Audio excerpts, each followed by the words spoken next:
Kaleigh. I am the daughter of Kristie Butler, who we all love. But at one point in my life, I did not love her at all. I actually did hate her, believe it or not. But growing up with a parent in addiction, it's really hard to love somebody who loves something else other than you. And whenever I was about 3 years old, that's whenever I can actually start remembering a lot of the things that I had to deal with her. It did start about whenever I was 6 that I actually had to start taking care of my brother, who is 2 years younger than me. So that was very hard being a 6-year-old, having to make sure that your brother was ready for preschool and things like that. Our dad actually was really good, and he took us to school and took care of us. But my mom was nowhere to really be found other than just laying somewhere, probably high. And so I went through school knowing that things were very different for me. I definitely noticed all the other kids being happy and getting to do all the kid things while I was at home really taking care of my brother.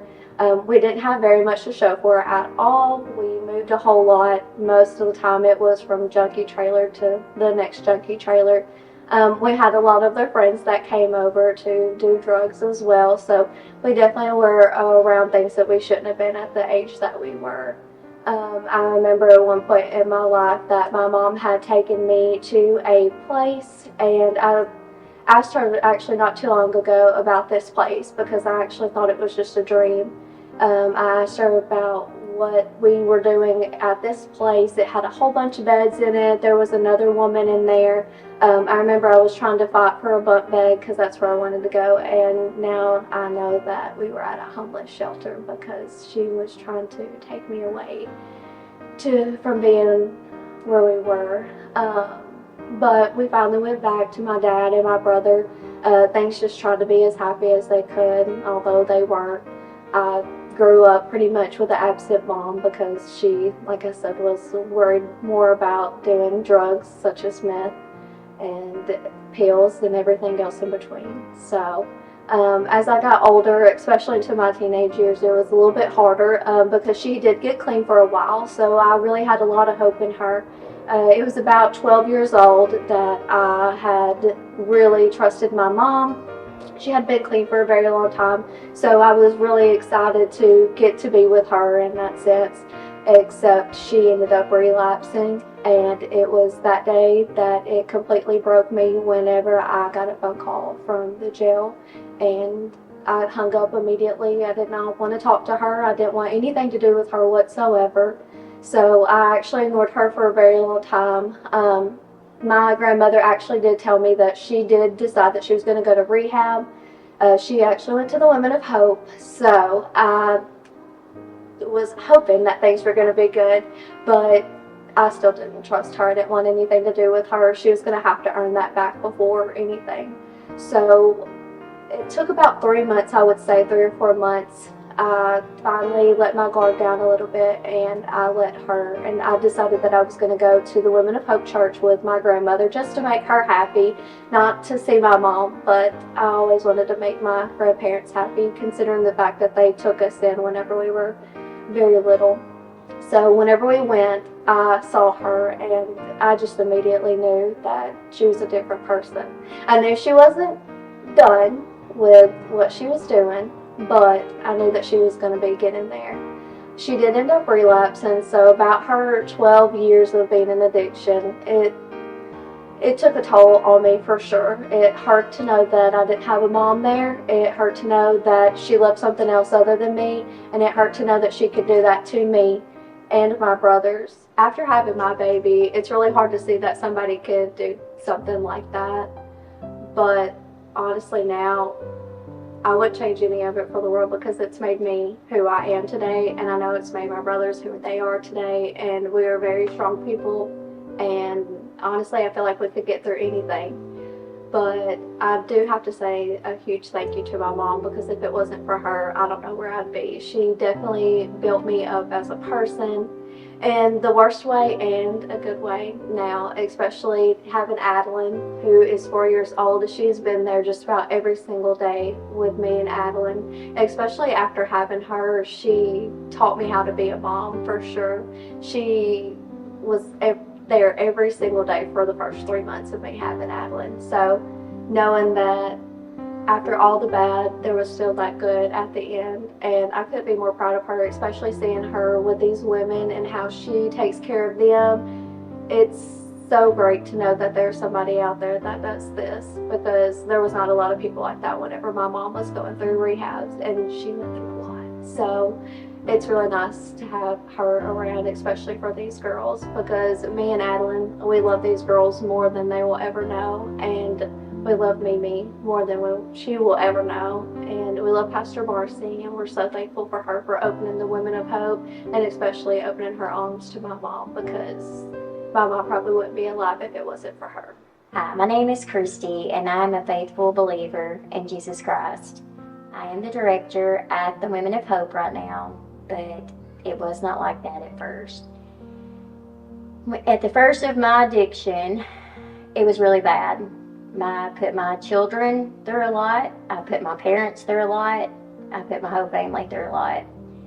I was in and out of jail. I was writing checks and did not have the money in the bank for the checks. And I eventually had a child. I had Kaleigh, my daughter, and then about a year and a half later, I had my son, Peyton. And after that, I was prescribed pain medication, and I noticed that started helping me to have a little bit more energy, and that's when it all started. What began as a doctor prescribing the pain medication, I started buying off the street, and then I noticed that they had meth. So I tried meth, and after meth, I didn't even care about the pain pills anymore. I was doing meth every day. That's when it got really, really bad. I had another child, which is my third child, Preston, and he was born addicted to methamphetamine, and he was taken away from me. All three of my kids were taken away from me. I went to jail over that, and you would think that that would be at my lowest, but it wasn't. I actually got out. I think I went to a rehab after that and left. Every rehab I went to, I left. It was about 2012. My husband, I just lost him. I'd been married for my second time, and he passed away from cancer. And so the judge let me go into the Women of Hope. After that, I did pretty good. I was not happy that I was here, and I rolled my eyes through the whole program, and I was just very upset that I even had to be here. And I even said that I was just here to stay out of jail. But about 4 months into the program, something happened. I felt like that I was happy, and this life was a whole lot easier. So I did the program, I did good, and I was ready to go. I got out and graduated the program and was doing really good. But then I got out and was around the wrong people again. And when that happened, I came back in 2014. And this time I was not happy again that I was here, and I said I was going to stay 30 days and that's it. And then I said I would stay 60 days and that would be it. And after that, I decided that I just didn't want to leave.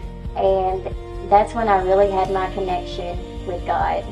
I was into my daily devotions, and I could really feel God dealing with my heart. My kids were coming around. Everything seemed like it was just falling into place. I had checks that I had out that I thought I was going to get a charge for. I started paying them off. I asked if I could come up there, and it was at a place that I worked. I asked if I could come up there and pay like one check at a time, and there was many. And eventually I got them paid off, and I can't even tell you to this day how I got them paid off, because when I went up there, they said that they were already paid off and I didn't have any more checks, and I know that was God. God just puts a lot of people in your life to help you in ways that you would never believe when you're actually doing the right thing, and I'm definitely proof of that. I am now the director of the Women of Hope, and I am the treasurer of Women of Hope. And who would have thought that somebody that had such problems with writing checks, going to jail for it, could now actually be the treasurer of Women of Hope. And I would have never thought that I could have a nice vehicle. I never would have thought that I could be with my kids as much as I'm with them, my granddaughter.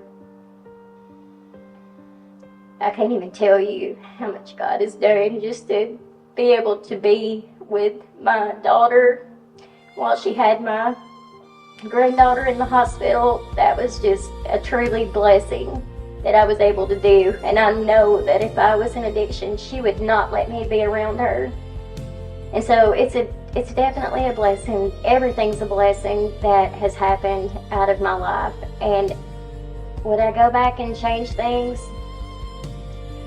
Honestly, I probably would go back and change some things, but just the way that everything has turned out, that I can be here for the ladies and be hope for them to see that things can get better, that it is worth staying the duration. A year is a long time, but staying the whole duration is definitely worth it. And even if it takes longer, I mean, next month, March the 4th, will be 12 years that I've been here. So those days that I said 30 days and 60 days, well, it's been 12 years, and it's definitely been worth it. And I've loved every bit of it.